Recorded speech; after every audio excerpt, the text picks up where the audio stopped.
김정은 북한 국무위원장의 대남 핵심 메시지는 한반도 초강경 대응이었습니다. 유사시 핵무력을 포함한 모든 물리적 수단과 역량을 동원하여 남조선 전 영토를 평정하기 위한 대사전 준비에 계속 박차를 가해 나가야 하겠습니다. 우리의 핵전쟁 억제력은 주저 없이 중대한 행동으로 넘어갈 것이라고 엄숙히 선언하면서 조선 반도에서 언제든지 전쟁이 터질 수 있다는 것을 기정사실화하고, 북한은 오전 9시부터 11시까지 2시간에 걸쳐 포탄 200여 발을 기습 발사했습니다. 포탄은 북한 장산곶과 등산곶 일대에서 발사돼 완충구역 내에 떨어졌고 북방한계선 NLL은 넘지 않아 우리 국민의 피해는 없는 것으로 파악됐습니다.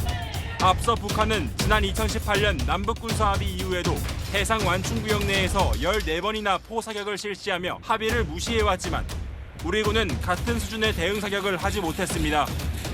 북한이 지난해 11월 군사합의 파기를 선언하자 우리 군 역시 6년 만에 처음으로 완충구역 내에서 사격에 나선 겁니다. 그 이전에 이뤄진 우리 군의 포격 대응은 북한이 경기 연천군의 대북 확성기 방향으로 직사포를 발사한 지난 2015년 8월이 마지막이었습니다. 아군 빈정 초소들을 목표로 36발의 포탄을 발사하는 분별 없는 망동을 벌이었다. 북한이 군사합의로 파괴했던 GP 자리에 콘크리트 초소를 새로 만들고 경의선 육로에 지뢰도 배설하기 시작해 한반도 내 군사적 긴장감은 고조되고 있습니다. 한국대학생 진보연합 대진연이라고 하는데 회원 20명이 오늘 낮 용산 대통령실 앞에 모여서 김건희 여사를 특검하라, 윤석열 대통령은 퇴진하라, 이런 구호를 외쳤습니다. 화면에서 보고 계십니다. 문제는 그 다음인데 저렇게 국방부 서문과 울타리 등을 통해서 대통령실 청사 진입을 시도한 겁니다. 이 중 8명은 대통령 집무실이 위치한 옛 국방부 청사 건물 바로 앞도로까지 침입했습니다. 결국 20명 모두 저렇게 체포가 됐고요. 집회 및 시위에 관한 법률 위반과 건조물 침입 등의 혐의로 입건이 됐습니다. 소동은 20분 만에 끝났지만 몸싸움 도중에 혹시 사람이라도 다쳤으면 어쩔 뻔했습니다. 경찰의 과잉 진압 때문이다, 이렇게 얘기할 겁니까?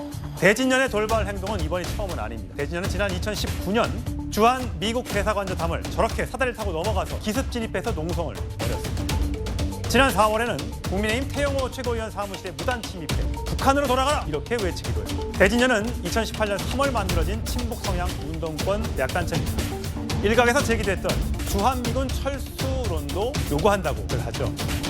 우리 대통령이 군사주권이 없는 건 아니에요. 대한민국 대통령이 주한미군 싫다 나가라고 온 것입니다. 나가야 됩니다. 자, 이 단체 광화문에서 김정은 북한 국무위원장 답방을 요청하면서 김정은 만세를 외친 걸로도 알려져 있습니다. 여러분, 만약 북한에서 윤석열 대통령 만세 이렇게 외쳤다면 어떻게 됩니까? 김주애로의 4대 세습을 준비 중인 조선왕조 600년을 살고 있는 북한엔 왜 뭐라고 아무 말도 안 하고 있습니까?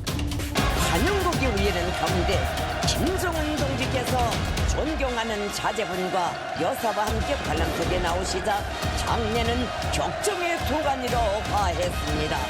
북한이 어제 서해상에 200발의 포사격을 실시하면서 백령도를 포함한 인근 섬에 한때 주민 대표령이 내려졌었습니다. 통일은 필요 없다는 북한을 향해서는 무한 긍정, 우리 정부를 향해서는 끝없는 비난과 조롱.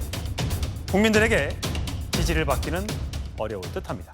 이제 대진년이 한 행태를 보면 네. 옛날에 김정은 그 방문 환영 이런 거 있잖아요. 네. 이것도 김정은도 찬양을 하고요. 그다음에 그 선거 때는 이제 옛날에 오세훈 시장이나 나경원 이런 데 선거 방해도 했고요. 네. 그다음에 그 최근에도 이제 그 한미연합 사령부나 또 이제 원희룡 국토부 장관 여러 차례 불법을 저질렀습니다. 네. 지금 이제 우리 헌법은 집회와 결사 시 자유는 있죠. 근데 이 자유라는 게 무제한의 자유는 아니고 한계가 있는 거예요. 네. 이 대진연에게 명백하게 우리 실정법을 어긴 현행범입니다. 현행범. 저는 이번에 절대 무관용의 원칙으로 특수주거취입이나 또는 이제 집시법 위반으로 엄벌에 처해야 된다. 그래야만 이런 불법이 되풀이되지 않는다. 처벌이 너무 솜방망이처럼 가벼워요.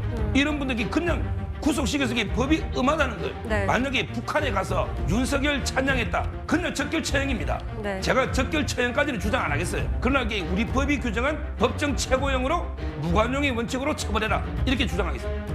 똥인지 된장인지도 모르고 설쳐대는데 왜 엄벌에 안 처하는 거야? 사회 질서를 해치는 행위는 이 사회에서 격리시켜야 한다. 그냥 북에 가서 살아.